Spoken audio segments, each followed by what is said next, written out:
മഗ്ദലയിൽ ബെഞ്ചമിന്റെ അമ്മയുടെ വീട്ടിൽ. ആ അത്ഭുതം നടന്നിട്ട് അല്പസമയമേ ആയി കാണൂ. എന്തെന്നാൽ അപ്പസ്തോലന്മാർ അതേപ്പറ്റി സംസാരിച്ചു കൊണ്ടിരിക്കുന്നു. മറ്റു ചില ആളുകളും ഈശോയെ ചൂണ്ടി അഭിപ്രായങ്ങൾ പറയുന്നു. അവിടെ നിന്നാകട്ടെ ഗൗരവഭാവത്തിൽ നഗരത്തിനു പുറത്തു പാവപ്പെട്ടവർ താമസിക്കുന്ന ഭാഗത്തേക്ക് പോവുകയാണ് ചെയ്തത്. ഒരു ചെറിയ വീടിന്റെ മുന്നിൽ ഈശോ നിന്നു. അപ്പോൾ ഒരു കൊച്ചുകുട്ടി കുതിച്ചു ചാടി വെളിയിലേക്ക് വന്നു. അവന്റെ അമ്മയും പിന്നാലെ വന്നു. സ്ത്രീയെ, അല്പം ആശ്വാസം കിട്ടും വരെ ഞാൻ നിങ്ങളുടെ അടുക്കളത്തോട്ടത്തിൽ വിശ്രമിക്കട്ടെയോ? എൻ്റെ കർത്താവേ, വിശ്രമിച്ചാലും. അങ്ങ് ആഗ്രഹിക്കുന്നുവെങ്കിൽ എൻ്റെ അടുക്കളയിലും വരിക. ഞാൻ അങ്ങേക്ക് ലഘുഭക്ഷണം തരാം. ബുദ്ധിമുട്ടേണ്ട. ഈ ഉദ്യാനത്തിൽ സമാധാനമായി ഒന്നിരുന്നാൽ മാത്രം മതി. എങ്കിലും വെള്ളത്തിൽ എന്തോ ചേർത്ത് അവൾ ഈശോയ്ക്ക് നൽകി. അവൾ ആ ഉദ്യാനത്തിനു ചുറ്റും കറങ്ങി നടന്നുവെങ്കിലും അദ്ദേഹത്തോട് സംസാരിക്കുവാൻ തുനിഞ്ഞില്ല. അവൾ അടുക്കള ജോലിയിൽ വ്യാപൃതയാകുന്നതായി ഭാവിച്ചു. വാസ്തവത്തിൽ അവൾ ഈശോയെ ശ്രദ്ധിക്കുകയായിരുന്നു. അവിടുന്ന് ശിഷ്യന്മാരുടെ ചോദ്യങ്ങൾക്ക് മറുപടി നൽകുന്നതാണ് അവൾ ശ്രദ്ധിച്ചത്. എന്നാൽ ആ കൊച്ചുകുട്ടി ഒരു ചിത്രശലഭത്തെയോ പ്രാണിയെയോ പിടിച്ചിട്ട് ബഹളം വെച്ച് അവളെ ശല്യപ്പെടുത്തി. അതിനാൽ ഈശോ പറയുന്നത് അവൾക്ക് കേൾക്കാൻ കഴിയുന്നില്ല. അവൾ ബാലൻ ഒരു ചെറിയ അടിവെച്ചു കൊടുത്തു. അവൻ അത്യുച്ചത്തിൽ കരയാൻ തുടങ്ങി. ഇത്രയും കൊണ്ട് മേരി അസ്വസ്ഥതയായതായി അങ്ങ് കണക്കാക്കുന്നുണ്ടോ? തീഷ്ണൻ ചോദിച്ചു. നീ വിചാരിക്കുന്നതിലും അധികം, ഈശോ മറുപടി നൽകി. ഈശോ ആ ബാലനെ കൈകാട്ടി വിളിച്ചു. അവൻ ഓടിച്ചു വന്ന് കരച്ചിൽ നിർത്തി അവിടുത്തെ മടിയിലിരുന്നു. ബെഞ്ചമിൻ, ഇവിടെ വാ, ഗുരുവിനെ ശല്യപ്പെടുത്താതിരിക്കൂ. എന്നാൽ ഈശോ പറഞ്ഞു, അങ്ങനെയല്ല, അവനിവിടെ ഇരിക്കട്ടെ. അവൻ നല്ലവനായി തീർന്ന് നിനക്ക് സമാധാനം തരും. അവിടുന്ന് കുട്ടിയോട് പറഞ്ഞു, കരയരുത്. നിന്റെ അമ്മ നിന്നെ വേദനിപ്പിച്ചില്ലല്ലോ.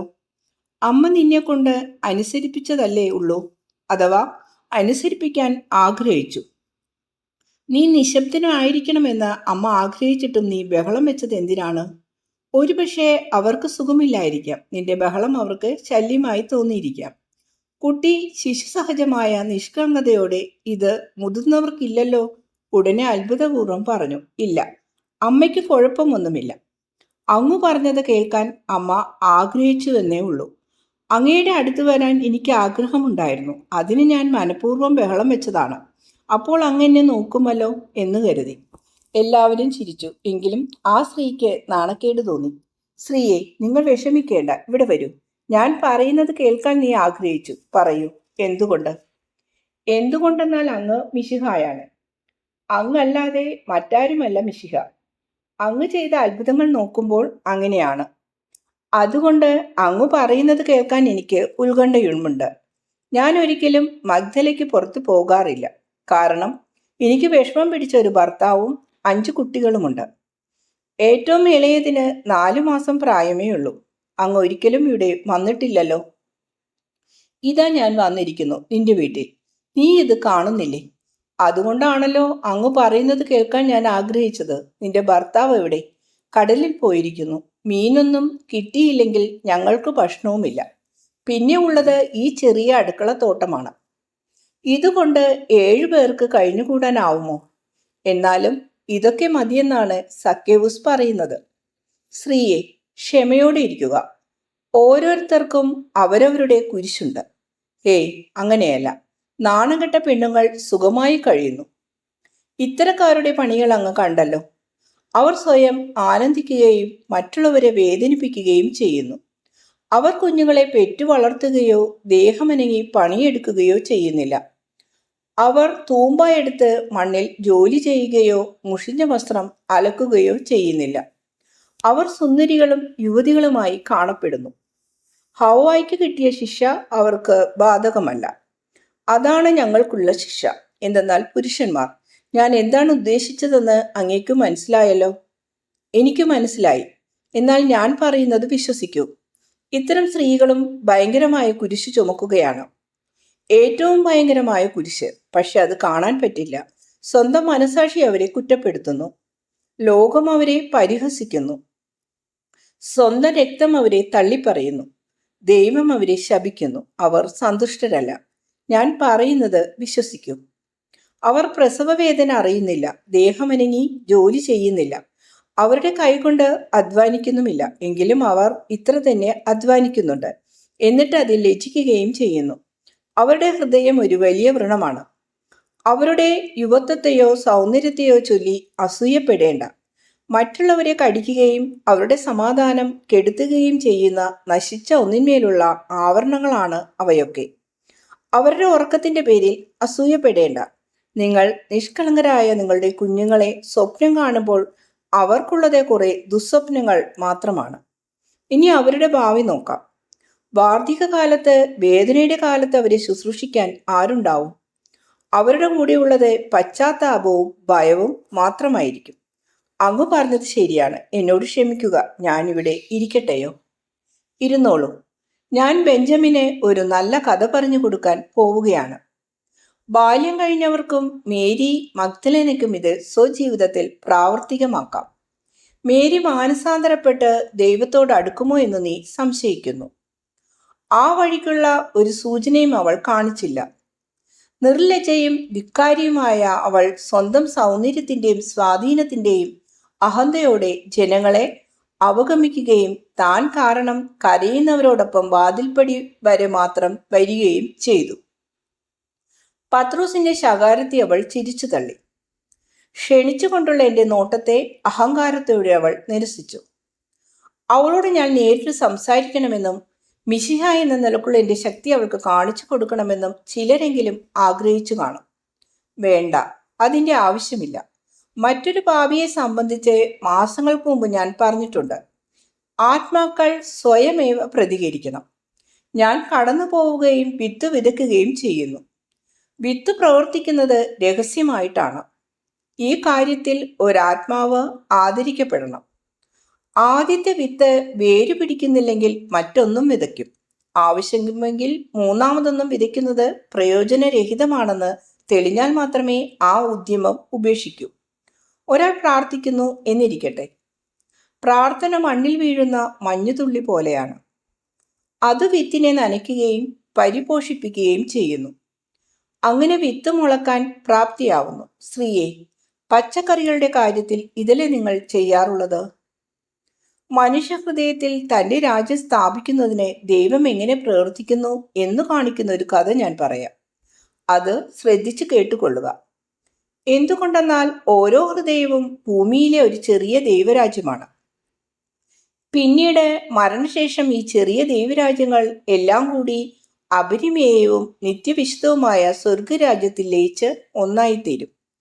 മനുഷ്യ ഹൃദയങ്ങളിൽ ദൈവരാജ്യം സൃഷ്ടിക്കുന്നത് ദൈവമാകുന്ന വിധക്കാരനാണ്. അവിടുന്ന് തൻ്റെ പാടത്തേക്ക് വരുന്നു. ഓരോ മനുഷ്യനും പ്രാഥമികമായി തൻ്റേതാകിയാൽ മനുഷ്യൻ ദൈവത്തിന് അവകാശപ്പെട്ടവനാണ്. അവിടുന്ന് തൻ്റെ നിലത്ത് വിത്ത് വിതയ്ക്കുന്നു. പിന്നെ മറ്റു നിലങ്ങളിലും, അതായത് മറ്റു ഹൃദയങ്ങളിലും വിതച്ചുകൊണ്ടേയിരിക്കുന്നു. അങ്ങനെ രാവുകളും പകലുകളും കടന്നുപോകും. പകൽ സൂര്യപ്രകാശവും മഴയും പ്രദാനം ചെയ്യുന്നു. നമ്മെ സംബന്ധിച്ചിടത്തോളം ദൈവിക സ്നേഹത്തിന്റെ പ്രകാശവും ദൈവികമായ വിവേകത്തിന്റെ വചനങ്ങളും തന്നെ. രാത്രി നക്ഷത്രങ്ങളെയും വിശ്രമദായകമായ നിശബ്ദതയും നൽകുന്നു. നമ്മുടെ കാര്യത്തിൽ മിന്നിത്തിളങ്ങുന്ന ദൈവവിളികളും ആത്മാവിന്റെ ചിന്തയ്ക്കും ധ്യാനത്തിനും അനുയോജ്യമായ നിശബ്ദയുമാണവ. ഇത്തരം സാഹചര്യത്തിന്റെ ശക്തമായ സമ്മർദ്ദം മൂലം വിത്ത് കുതിർന്ന് വീർത്ത് മുളപൊട്ടുകയും വേരിറങ്ങി വളർന്നു വരികയും ചെയ്യുന്നു. ഇതിലൊന്നും മനുഷ്യന്റെ സഹായം ഒട്ടും തന്നെ ഇല്ല. മണ്ണിൽ നിന്നും വിത്തുകൾ താനേ മുളച്ചു വരുന്നു. അത് വലുതായി ബലം പ്രാപിക്കുമ്പോൾ കതിർ വരുന്നു. അത് പാകമാകുന്നതോടെ ഒന്നാം തരം ധാന്യമായി തീരുന്നു. ഈ സമയത്ത് വിതക്കാരൻ വീണ്ടും വന്നത് മുറിച്ചെടുക്കുന്നു. എന്തെന്നാൽ ആ വിത്ത് പൂർണ്ണതയിൽ എത്തിയിരിക്കുകയാണ്. ഇനി ഒട്ടും തന്നെ വളരുവാൻ അതിന് കഴിയാത്തത് മൂലമാണ് അത് മുറിച്ചെടുക്കപ്പെടുന്നത്. എൻ്റെ വചനം മനുഷ്യ ഹൃദയങ്ങളിൽ പ്രവർത്തിക്കുന്നതും ഇതേ രീതിയിൽ തന്നെയാണ്. എൻ്റെ വചനമാകുന്ന വിത്ത് സ്വീകരിക്കുന്ന വയലുകളാണ് മനുഷ്യ ഹൃദയങ്ങൾ. എങ്കിലും ഇത് മന്ദഗതിയിലുള്ള ഒരു പ്രക്രിയയാണ്. ധൃതി കൂട്ടിയെല്ലാം നശിപ്പിച്ചു കളയാൻ പാടില്ല. ഒരു വിത്ത് പിളർന്ന് അതിൽ നിന്നും വേരിറങ്ങുക എന്നത് എത്രയോ ബുദ്ധിമുട്ടുള്ള കാര്യമാണ്. കഠിനവും വന്യവുമായ ഒരു ഹൃദയത്തെ സംബന്ധിച്ചിടത്തോളം ഇത് വേദനാജനകവുമാണ്. അത് സ്വയം തുറക്കുകയും ജനങ്ങളുടെ പരിശോധനക്ക് വിട്ടുകൊടുക്കുകയും പുതിയ കാര്യങ്ങൾ ഉൾക്കൊള്ളുകയും അവയെ കഠിനാധ്വാനം ചെയ്ത് പരിപോഷിപ്പിക്കുകയും ലളിതവും പ്രയോജനകരവുമായ വസ്തുക്കളാൽ ആവരണം ചെയ്യപ്പെട്ട് വ്യത്യസ്തമായി പ്രത്യക്ഷപ്പെടുകയും വേണം. ആകർഷകവും ആഡംബര സമുന്നതവും നിഷ്പ്രയോജനവും ധാരാളിത്തപരവുമായ പഴയ ആവരണം ഉരിഞ്ഞു കളഞ്ഞാലേ ഇത് സാധ്യമാവൂ. മറ്റുള്ളവരുടെ അഭിനന്ദനം പിടിച്ചുപറ്റാൻ നിൽക്കാതെ ദൈവിക ചിന്ത ഉൾക്കൊണ്ട് പ്രവർത്തിക്കാനും അതിലൂടെ സംതൃപ്തി കണ്ടെത്താനും അതിന് കഴിയണം. വളരാനും കതിരിടാനും വേണ്ടി അത് സ്വന്തം കഴിവുകൾ മുഴുവൻ വിനിയോഗിക്കണം. അത് സ്നേഹത്തിൻ്റെ ഊഷ്മളതയാൽ ധന്യമായി തീരണം. വേല ചെയ്തും കഷ്ടതകൾ സഹിച്ചും പുതിയ രൂപഭാവങ്ങൾ കൈവരിച്ചും മാനുഷികമായ എല്ലാ ഭയാശങ്കകളെയും അതിജീവിച്ചാലും ക്രൂരമായ ഒരു ഛേദനത്തിലൂടെ അതിനെ തായ്തണ്ടിൽ നിന്നും വേർപെടുത്തുന്നു. എല്ലാം കൈവരിക്കുന്നതിനു വേണ്ടി അത് എല്ലാം കൈവിടേണ്ടി വരുന്നു. പഴയ കുപ്പായം ഉരിഞ്ഞു കളഞ്ഞാലേ സ്വർഗത്തിൽ വെച്ച് വിശുദ്ധിയുടെ കുപ്പായം വീണ്ടും അണിയിക്കപ്പെടുകയുള്ളൂ. പാപിയായ ഒരാൾ വിശുദ്ധനായി തീരുക എന്നത് അങ്ങേയറ്റം ദീർഘവും ധീരവും മഹനീയവുമായ ഒരു പോരാട്ടമാണ്. മേരി മഗ്ദലനയുടെ കാര്യത്തിലും ഇത് തന്നെയാണ് സംഭവിക്കുക എന്ന് ഞാൻ ഈ പറഞ്ഞതിൽ നിന്നും നിങ്ങൾക്ക് മനസ്സിലായി കാണുമല്ലോ. മത്തായി, നിന്റെ കാര്യത്തിലും ഞാൻ ഇതിൽ നിന്ന് വ്യത്യസ്തമായ രീതിയിലാണോ പെരുമാറിയത്? അല്ല ഗുരു, വ്യത്യസ്തമായിട്ടല്ല. എന്നോട് ഉള്ളത് പറയൂ. എൻ്റെ ക്ഷമയാണോ പരീശന്മാരുടെ കൈപ്പേറിയ ശകാരങ്ങളാണോ നിനക്ക് വിശ്വാസമായി തോന്നിയത്? അങ്ങയുടെ ക്ഷമ തന്നെ. അതുകൊണ്ടാണല്ലോ ഞാനിപ്പോൾ ഇവിടെ ഉള്ളത്. പരീശന്മാർ എന്നെ നികൃഷ്ടനായി കാണുകയും ശപിക്കുകയും എന്നോട് കടുത്ത വിദ്വേഷം കൊണ്ട് ഞാൻ അന്നോളം ചെയ്തതിലും അധികമായി മറ്റുള്ളവരെ ദ്രോഹിച്ചു. എൻ്റെ കാര്യത്തിൽ സംഭവിച്ചത് അതാണ്. തങ്ങളെ പാപികളായി കണക്കാക്കുമ്പോൾ അവർ കൂടുതൽ നിർബന്ധ ബുദ്ധിയുടെ പാപം ചെയ്യുന്നു. എന്നാൽ അപഹസിക്കപ്പെടുന്നതിന് പകരം സ്നേഹിക്കപ്പെട്ടാൽ പാപികൾ അത്ഭുതസ്തംഭരായി തീരുകയും വിലപിക്കുകയും ചെയ്യും. ഒരാൾ കരയുമ്പോൾ അയാളുടെ പാപത്തിൻ്റെ ചട്ടക്കൂട് മുഴുവൻ തകർന്നു വീഴുന്നു. പരമമായ നന്മയുടെ മുന്നിൽ വിവസ്ത്രനായി തീരുന്ന അയാൾ ദിവ്യമായ വസ്ത്രത്തിനായി ഹൃദയപൂർവ്വം യാചിക്കുകയും അയാൾക്ക് ലഭിക്കുകയും ചെയ്യുന്നു. നീ പറഞ്ഞത് ശരിയാണ് ബെഞ്ചമിൻ. ഞാൻ പറഞ്ഞ കഥ നിനക്ക് ഇഷ്ടപ്പെട്ടോ? ഇഷ്ടപ്പെട്ടു അല്ലേ? കൊള്ളാം. നിന്റെ അമ്മ എവിടെ? കഥയുടെ അവസാനം അവർ പുറത്തിറങ്ങി റോഡിലൂടെ ഓടുന്നത് കണ്ടു. ജെയിംസ് ആൽഫിയൂസ് പറഞ്ഞു. ഭർത്താവ് വരുന്നോ എന്ന് നോക്കാൻ അവർ കടൽക്കരയിൽ പോയതായിരിക്കും, തോമ പറഞ്ഞു. അല്ല, മക്കളെ വിളിച്ചു കൊണ്ടുവരാൻ വല്യമ്മയുടെ അടുത്ത് പോയതാണ്. വീട്ടിലെ ജോലി ചെയ്യാൻ വേണ്ടി അമ്മ അവരെ അവിടെ കൊണ്ടുവിടാറുണ്ട്. നല്ല സൗഹൃദ ഭാവത്തിൽ ഈശോയുടെ കാൽമുട്ടുകളിൽ ചാരിയിരുന്ന ബാലൻ പറഞ്ഞു. നിന്നെ ഒറ്റയ്ക്കിവിടെ ഇരുത്തിയിട്ട് അമ്മ പോവുമോ? എങ്കിൽ നീ കുറെ കുസൃതി തരങ്ങൾ കാണിക്കുമല്ലോ, ബെർത്തലോമിയോ അഭിപ്രായപ്പെട്ടു. ഞാൻ ഏറ്റവും മൂത്ത ആളാണ്. ഞാൻ അമ്മയെ സഹായിക്കും. നീ എന്ത് സഹായിക്കാനാണ്? സ്വർഗം നേടാനായിരിക്കും. പാവശ്രീ, നിനക്ക് എത്ര വയസ്സുണ്ട്? 3 വർഷം കൂടി കഴിഞ്ഞാൽ ഞാൻ യഹോവയുടെ നിയമപ്രകാരം പുത്രനാവും. ആ കുസൃതിക്കുട്ടൻ അഭിമാനപൂർവ്വം പറഞ്ഞു. നിനക്ക് വായിക്കാൻ അറിയാമോ? തദേവസ് ചോദിച്ചു. അറിയാം, പക്ഷെ വളരെ പതുക്കിയേ പറ്റൂ. കാരണം എൻ്റെ അധ്യാപകൻ എല്ലാ ദിവസവും എന്നെ പിടിച്ച് പുറത്തിറക്കി വിടും. നീ ആളൊരു കുസൃതിയാണെന്ന് ഞാൻ നേരത്തെ പറഞ്ഞല്ലോ, ബെർത്തലോമിയോ അഭിപ്രായപ്പെട്ടു. അതെൻ്റെ കുറ്റം കൊണ്ടല്ല. കിഴവനായ ആ അധ്യാപകൻ ഒരു വൃത്തികെട്ട ആളാണ്. അയാൾ എപ്പോഴും ഒരു കാര്യമേ പറയാനുള്ളൂ. അത് കേൾക്കുമ്പോൾ എനിക്ക് ഉറക്കം വരും. അയാൾ ഇതുപോലെ ആയിരുന്നെങ്കിൽ ഈശോയെ ചൂണ്ടിക്കാട്ടി ഞാൻ ശ്രദ്ധിക്കുമായിരുന്നു. ഉറങ്ങുകയോ കളിക്കുകയോ ചെയ്യുന്നവരെ അങ്ങ് അടിക്കുമോ? ഞാൻ ആരെയും അടിക്കുകയില്ല. എന്നാൽ എൻ്റെ കുട്ടികളോട് ഞാൻ ഇങ്ങനെ പറയും, നിങ്ങളുടെ നന്മയ്ക്ക് വേണ്ടിയും എനിക്ക് വേണ്ടിയും ശ്രദ്ധിക്കുക. ഈശോ മറുപടി പറഞ്ഞു. അതെ, അതാണ് ശരി. സ്നേഹത്തോടെ പറയണം, പേടിപ്പിക്കുകയല്ല വേണ്ടത്. എന്നാൽ നീ നല്ലവനാണെങ്കിൽ അധ്യാപകൻ നിന്നെ സ്നേഹിക്കും. നല്ലവരെ മാത്രമേ അങ്ങ് സ്നേഹിക്കാറുള്ളൂ. അങ്ങല്ലേ നേരത്തെ പറഞ്ഞത്? ചീത്തയായി ഈ മനുഷ്യന് വേണ്ടി അങ്ങ് ക്ഷമയോടെ കാത്തിരുന്നെന്ന്. ബാലന്റെ യുക്തി കുറിക്കു കൊള്ളുന്നതായിരുന്നു. ഞാൻ എല്ലാവരോടും നല്ലതായിട്ടേ പെരുമാറൂ. എങ്കിലും ദുഷ്ടനായ ഒരാൾ നല്ലവനായി തീരുമ്പോൾ ഞാൻ അയാളെ കൂടുതലായി സ്നേഹിക്കും. ഞാൻ അവരോട് കൂടുതൽ നല്ലതായി പെരുമാറും. ബാലൻ അല്പനേരം ആലോചിച്ചിരുന്നിട്ട് മത്തായിയോട് ചോദിച്ചു, നല്ലവനാകാൻ വേണ്ടി താങ്കൾ എന്താണ് ചെയ്തത്? ഞാൻ ദൈവത്തെ സ്നേഹിച്ചു. ബാലൻ വീണ്ടും ആലോചനയിൽ മുഴുകി. 12 അപ്പസ്തോലന്മാരെയും നോക്കിക്കൊണ്ട് അവൻ ഈശോയോട് ചോദിച്ചു, ഇവരെല്ലാം നല്ലവരാണോ? തീർച്ചയായും അവർ നല്ലവരാണ്. അത് അങ്ങേക്ക് ഉറപ്പാണോ? ഞാൻ ചിലപ്പോൾ നല്ല കുട്ടിയായി പെരുമാറും, പക്ഷെ അത് എപ്പോഴാണ്? മറ്റു ചിലപ്പോൾ ഞാൻ വലിയ വല്ല കുസൃതിയും ആലോചിക്കുകയായിരിക്കും. അവരെല്ലാം പൊട്ടിച്ചിരിച്ചു. ഏറ്റുപറഞ്ഞതിൻ്റെ രസത്തോടെ ആ ബാലനും ചിരിച്ചു. അവനെ മാറോട് ചേർത്ത് ചുംബിച്ചുകൊണ്ട് ഈശോ ചിരിക്കുക തന്നെ ചെയ്തു. ഇതിനിടയ്ക്ക് എല്ലാവരുമായും സൗഹൃദം പിടിച്ച അവന് കളിക്കണമെന്ന ആഗ്രഹം തോന്നി. അവൻ പറഞ്ഞു, ഇവരിൽ ആരാണ് നല്ലതെന്ന് ഞാൻ അങ്ങയോട് പറയാം. പിന്നെ അവൻ 2 ജെയിംസുമാരെയും തിരഞ്ഞെടുത്ത് മറ്റു 2 പേരുടെയും കൂടെ നിർത്തി. പിന്നെ പിടികൂടിയത് തദ്ദെയൂസിനെയാണ്.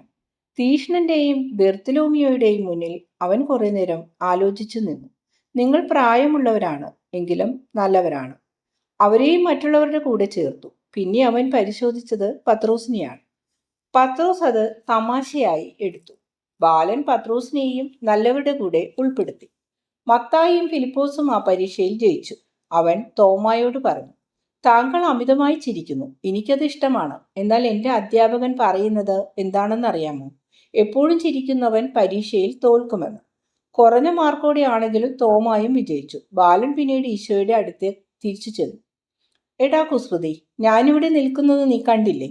എന്താ, ഞാനൊരു മരമാണോ? ഞാൻ ചെറുപ്പക്കാരനും സുന്ദരനുമാണ്. നീ എന്തുകൊണ്ടാണ് എന്നെ പരിശോധിക്കാത്തത്? എനിക്ക് നിങ്ങളെ ഇഷ്ടപ്പെട്ടില്ല. അതുകൊണ്ട് തന്നെ. ഇഷ്ടമില്ലാത്ത യാതൊന്നിലും തൊട്ടു പോകരുതെന്ന് അമ്മ പറയാറുണ്ട്. തൊടാതെ അത് മേശപ്പുറത്ത് വെച്ചിരുന്നാൽ വേണ്ടുന്നവർ എടുത്തുകൊള്ളുമെന്നും ഇഷ്ടമില്ലാത്ത വല്ലതും ആരെങ്കിലും തന്നാൽ എനിക്കത് ഇഷ്ടമല്ല എന്ന് പറയരുതെന്നും അമ്മ പറഞ്ഞു തന്നിട്ടുണ്ട്. നന്ദി, എങ്കിലും എനിക്ക് വിശപ്പില്ല എന്നേ പറയൂ. നിങ്ങൾ തരുന്നത് തിന്നാനുള്ള വിശപ്പ് എനിക്കില്ല. എന്തുകൊണ്ട്?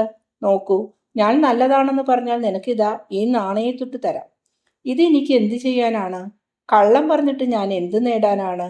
ചതിവിൽ നേടുന്ന പണത്തിന് ഒരു വിലയുമില്ലെന്ന് അമ്മ പറഞ്ഞിട്ടുണ്ട്. അത്തരം പണം വെറും കച്ചിത്തുരുമ്പായി മാറും. ഒരിക്കൽ വല്യമ്മയുടെ വീട്ടിൽ വെച്ച് ഒരു കള്ളം പറഞ്ഞ് ഞാൻ അല്പം പണം നേടി. അത് കൊടുത്ത തേനപ്പം വാങ്ങി. ആരും കാണാതെ കതകിന്റെ പിന്നിൽ ഒരു ദ്വാരത്തിൽ ഒളിച്ചു വെച്ചു. രാത്രി കഴിഞ്ഞ നേരം വെളുത്ത് ഞാൻ ചെന്ന് നോക്കിയപ്പോൾ കൈ നിറയെ കച്ചിക്കഷ്ണങ്ങൾ മാത്രമാണ് ഞാൻ അവിടെ കണ്ടത്. പക്ഷെ ഞാൻ നല്ലവനല്ലെന്ന് നിനക്കെങ്ങനെ അറിയാം? എനിക്കുള്ള കുഴപ്പം എന്താണ്? ഞാനെന്താ മുടന്തനാണോ? അതോ കാണാൻ കൊള്ളാത്തവനാണോ? അല്ല. എങ്കിലും നിങ്ങളെ കണ്ടിട്ട് എനിക്ക് പേടി തോന്നുന്നു. എന്തിന്? എന്ന് ചോദിച്ചുകൊണ്ട് സ്കറിയോത്ത അവന്റെ അടുക്കൽ ചെന്നു. എനിക്കറിഞ്ഞുകൂടാ. എന്നെ വെറുതെ വിട്ടേക്കൂ. എന്നെ തൊട്ടു പോകരുത്. തൊട്ടാൽ ഞാൻ മാന്തി കീറും. എന്തൊരു നാശം പിടിച്ചവൻ, വിവരം കെട്ടവൻ! യൂദാസ് ഉച്ചത്തിൽ പൊട്ടിച്ചിരിച്ചു. ഞാൻ വിവരം കെട്ടവനല്ല, പക്ഷെ നിങ്ങൾ ദുഷ്ടനാണ്. ആ ബാലൻ ഈശോയുടെ മടിയിൽ അഭയം തേടി. അവിടെ നിന്നൊന്നും പറയാതെ അവനെ തലോടി. സ്കറിയോത്താക്ക് ഈ സംഭവം വിഷമമുണ്ടാക്കിയെങ്കിലും മറ്റ് അപ്പസ്തോലന്മാർക്ക് അത് രസം പകർന്നു. ഇതിനിടക്ക് അരഡസൻ ആളുകളുമായി അവന്റെ അമ്മ തിരിച്ചെത്തി. പിന്നാലെ വേറെ ആളുകളും വരുന്നുണ്ട്. അവർ ഏകദേശം 50 പേരുണ്ട്. എല്ലാം പാവപ്പെട്ടവരാണ്. ഇവരോട് അവിടുന്ന് അല്പം സംസാരിച്ചാലും? കുറച്ച് വാക്കുകളെങ്കിലും. ഇതെന്റെ ഭർത്താവിന്റെ അമ്മയാണ്. ആ കാണുന്ന പുരുഷനാണ് എൻ്റെ ഭർത്താവ്. കർത്താവെ, ഒരു വാക്ക്, ആ സ്ത്രീ അപേക്ഷിച്ചു. ശരി, ഞാൻ സംസാരിക്കാം. നിങ്ങൾ നൽകിയ ആതിഥ്യത്തിന് നന്ദി പറയാൻ വേണ്ടി. അവൾ വീട്ടിൽ കയറിപ്പോയി ഇളയ കുഞ്ഞിന് മുലപ്പാൽ കൊടുത്തു. സ്നേഹത്തെപ്പറ്റി കേട്ടോളൂ. എൻ്റെ മടിയിലിരിക്കുന്ന ഈ ബാലൻ ഇപ്പോൾ വളരെ വിവേകപൂർവ്വം സംസാരിക്കുകയുണ്ടായി. അവൻ പറഞ്ഞു, ചതിവിൽ നേടുന്നതെന്തും കച്ചിത്തുരുമ്പായി മാറും. ആ സത്യം അവനെ പഠിപ്പിച്ചത് അവൻ്റെ അമ്മയാണ്. ഇതൊരു കഥയല്ല, അതൊരു നിത്യസത്യമാണ്. വിശ്വസ്തതയില്ലാതെ ചെയ്യുന്ന എന്തു കാര്യവും ഒരിക്കലും വിജയം വരിക്കുകയില്ല. എന്തുകൊണ്ടെന്നാൽ വാക്കിലോ പ്രവൃത്തിയിലോ മതത്തിലോ കാണുന്ന തിന്മ എപ്പോഴായാലും സാത്താനുമായുള്ള സൗഹൃദത്തെയാണ് സൂചിപ്പിക്കുന്നത്. അവനാണല്ലോ തിന്മയുടെ ഗുരു. സ്വർഗരാജ്യം നേടുന്നതിന് വേണ്ടിയുള്ള പ്രവൃത്തികൾ ശബ്ദായമാനമോ പ്രദർശനപരമോ ആണെന്ന് ധരിച്ചു കളയരുത്. അവ സാധാരണവും നിരന്തരവുമായ പ്രവൃത്തികളാണെങ്കിലും സ്നേഹമെന്ന പ്രകൃത്യതീതമായ ലക്ഷ്യം വെച്ചുകൊണ്ടാണ് അവ നിർവഹിക്കപ്പെടുന്നത്. നിങ്ങളിൽ മുളപൊട്ടി സ്വർഗത്തോളം വളരുന്ന ആ ചെടിയുടെ വിത്ത് സ്നേഹമാണ്. അതിൻ്റെ തണലിൽ മറ്റെല്ലാ നന്മകളും വളർന്നു വരും. ഞാൻ അതിനെ ചെറിയൊരു കടുകുമണിയോട് ഉപമിക്കും. എത്രയോ ചെറുതാണത്. മനുഷ്യൻ വിതയ്ക്കുന്നതിൽ വെച്ച് ഏറ്റവും ചെറിയ വിത്തുകളിൽ ഒന്നാണത്. എന്നാൽ വളർന്നു കഴിയുമ്പോൾ അത് എത്രയോ വലിയ മരമായി തീരുന്നു. എത്രയോ അധികം ഇലകളും കായ്കളും അതിലുണ്ടാവുന്നു. ഇതിന് 100% എന്നല്ല, 1-ന് 100 മേനി എന്നാണ് പറയേണ്ടത്. ഏറ്റവും ചെറുതാണെങ്കിലും അത് ഏറ്റവും അധികം ശുഷ്കാന്തിയോടെ പ്രവർത്തിക്കുന്നു. അത് നിങ്ങൾക്ക് എത്രയധികം ആദായം തരുന്നു. സ്നേഹവും അതുപോലെയാണ്.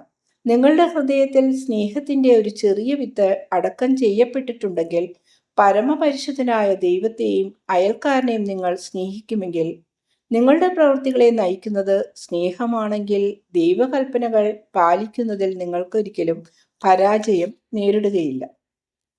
അപ്പോൾ തെറ്റായ മതാനുഷ്ഠാനങ്ങൾ മുഖേനയോ ആത്മാവിൻ്റെ വീഴ്ച കൊണ്ടോ നിങ്ങൾ ദൈവത്തെ വഞ്ചിക്കുകയില്ല. സ്നേഹശൂന്യരായ മനുഷ്യരെ പോലെ വ്യഭിചാരം, പീഡനം, മോഷണം, അസത്യവാദം, ശത്രുക്കളോട് പ്രതികാരം തീർക്കൽ മുതലായവ ചെയ്ത് നിങ്ങൾ അയൽക്കാരെ വഞ്ചിക്കുകയില്ല. ചൂടുള്ള ഈ സമയത്ത് എത്രയോ പക്ഷികൾ ഈ ഉദ്യാനത്തിലെ മരങ്ങളിൽ അഭയം തേടിയിരിക്കുന്നു എന്ന് നോക്കുക. ഇപ്പോൾ വളരെ ചെറുതായി നിൽക്കുന്ന ഈ കടുക് ചെടി അധികം താമസിയാതെ വളർന്ന് വലുതായി പക്ഷികൾക്ക് അഭയമരുള്ളൂ. ഈ മരങ്ങളുടെ തണലിൽ എല്ലാ പക്ഷികളും അഭയം തേടുന്നു. അവയുടെ കുഞ്ഞുങ്ങൾ മരക്കൊമ്പുകളിൽ തത്തിക്കളിക്കുകയും ചെയ്യുന്നു. ഇതാണ് ദൈവരാജ്യത്തിന്റെ അടിസ്ഥാനമായ സ്നേഹം. സ്നേഹിക്കുക, നിങ്ങൾ സ്നേഹിക്കപ്പെടും. സ്നേഹിക്കുക, നിങ്ങൾ പരസ്പരം സഹായിക്കും. സ്നേഹിക്കുക, നിങ്ങളുടെ കീഴിലുള്ളവരിൽ നിന്നും നിയമാനുസൃതം ഉള്ളതിലധികം നിങ്ങൾ ആഗ്രഹിക്കുകയില്ല. സ്നേഹിക്കുക, സ്വർഗീയമായ സമാധാനവും അനുഗ്രഹവും നിങ്ങൾക്ക് ലഭിക്കും. അല്ലാത്ത പക്ഷം ബെഞ്ചമിൻ പറഞ്ഞതുപോലെ സ്നേഹത്തിനും സത്യത്തിനും വിരുദ്ധമായ നിങ്ങളുടെ ഓരോ പ്രവൃത്തിയും നരകത്തിലെ നിങ്ങളുടെ കിടക്കയിൽ വിരിക്കുന്ന കച്ചിക്കഷ്ണങ്ങളായി തീരും. ഇതിലധികമായി എനിക്കൊന്നും പറയാനില്ല. ഞാൻ പറഞ്ഞതിൻ്റെ ചുരുക്കം ഇതാണ്. സ്നേഹം എന്ന മഹത്തായ വികാരം എപ്പോഴും നിങ്ങളുടെ ഹൃദയങ്ങളിൽ നിറഞ്ഞിരിക്കട്ടെ. ഓരോ വാക്കിലും പ്രവൃത്തിയിലും വികാരത്തിലും പരമസത്യമായ ദൈവത്തോട് വിശ്വസ്തത പുലർത്തുക. എന്തുകൊണ്ടെന്നാൽ സത്യസന്ധത ദൈവത്തിന്റെ പുത്രിയാണ്.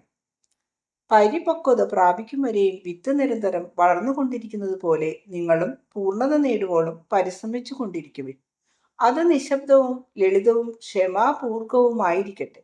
നിന്റെ പോരാട്ടം ദൈവം കാണുന്നുവെന്നും സ്വാർത്ഥതയെ അതിജീവിക്കുന്നതിനായി ദൈവം നിനക്ക് വലിയ സമ്മാനം തരുമെന്നും ഉറച്ച് വിശ്വസിക്കുക. ദൈവഹിതകരമല്ലാത്ത ഒരു പരുഷ വാക്ക് പറയാൻ വന്നിട്ടും പറയാതെ നിയന്ത്രിച്ചു നിർത്താൻ നിങ്ങൾക്ക് കഴിഞ്ഞാൽ അതൊരു യുദ്ധക്കളത്തിൽ വെച്ച് നിങ്ങളുടെ ശത്രുവിനെ കൊല ചെയ്യുന്നതിനേക്കാളും വലിയ വിജയമാണ്. നീതിമാന്മാരായി ജീവിക്കുമെങ്കിൽ സ്വർഗരാജ്യം നിങ്ങൾക്ക് അവകാശപ്പെട്ടതാകും.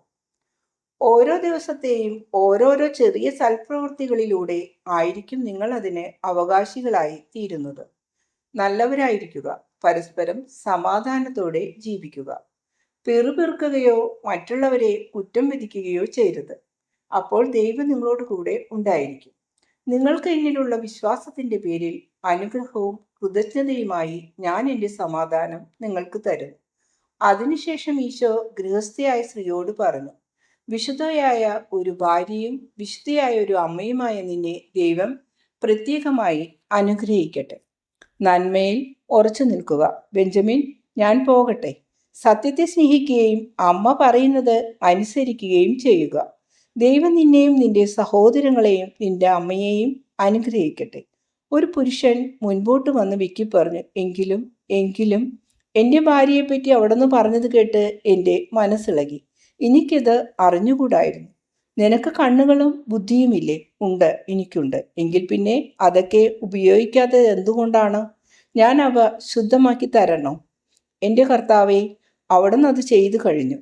എന്നാലും ഞാൻ അവളെ സ്നേഹിക്കുന്നു. അങ്ങേക്ക് അറിയാമല്ലോ. എങ്കിലും അവൾ കൂടുതൽ നന്മയുള്ളവർ ആയതുകൊണ്ട് നീ അവളെ കൂടുതൽ ബുദ്ധിമുട്ടിച്ചു. അതിൽ തെറ്റൊന്നുമില്ലെന്ന് നീ കരുതി. എന്നാൽ ഇനിമേൽ അവളെ ബുദ്ധിമുട്ടിക്കരുത്. അപകടകരമായ ജോലിയിലാണ് നീ എപ്പോഴും ഏർപ്പെട്ടിരിക്കുന്നത്. ദൈവം നിന്നോട് കൂടെ ഉണ്ടെങ്കിൽ നീ ഒരു കൊടുങ്കാറ്റിനെയും ഭയപ്പെടേണ്ട. എന്നാൽ നിന്നിൽ അനീതി ഉള്ള പക്ഷം നീ കൂടുതൽ ഭയപ്പെടുക. ഞാൻ പറഞ്ഞത് നിനക്ക് മനസ്സിലായോ? അങ്ങ് പറഞ്ഞതിലുമേറെ മനസ്സിലായി. അങ്ങ് പറഞ്ഞതുപോലെ ചെയ്യുവാൻ ഞാൻ പരമാവധി പരിശ്രമിക്കാം. ഇതൊന്നും എനിക്ക് അറിഞ്ഞുകൂടായിരുന്നു. ഇത്രയും പറഞ്ഞിട്ട് ആദ്യമായിട്ടെന്ന പോലെ അയാൾ തൻ്റെ ഭാര്യയെ നോക്കി. ഈശോ അയാളെ അനുഗ്രഹിച്ചിട്ട് പുറത്തുള്ള ചെറിയ നിരത്തിലേക്ക് ഇറങ്ങി.